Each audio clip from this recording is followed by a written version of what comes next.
Sabi nyo, hindi ito nararamdaman, ano? Para pa-describe ko, anong problema?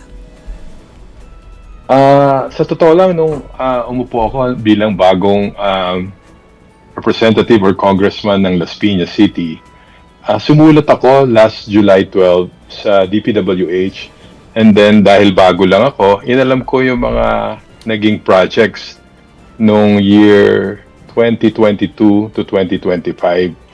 At napag-alaman ko doon sa binigay sa akin kopya ng DPWH, merong 14 total unfinished projects. At marami dito yung zero accomplishments. Ibig sabihin, hindi natapos or hindi nagawa yung mga projects na to. At kanina doon sa Infracom Committee, tinanong natin kung ano nangyari dito.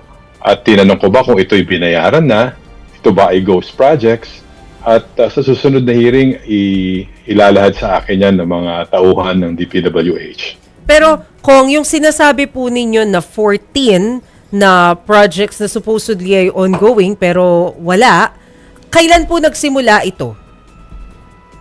It's between 2022 hanggang ngayon 2025. 20. Yung breakdown kasi as of June 30. Pero kanina inamin na ng DPWH, pag sinabi mong zero accomplishments, it's walang nagawa, hindi nagumpisa.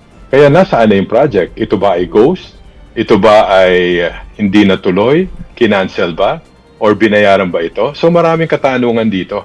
At yan ay dapat sagutin ng DPWH. Pero meron din po kayong nabanggit, tama ba? 42 lahat yung flood control projects dyan po sa Las Piñas. Pero I understand lahat ito walang walang permit, tama po ba?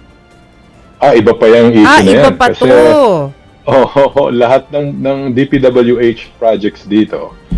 Alam mo, naging local government official, naging 7 termino akong konsihal dito sa Las Piñas.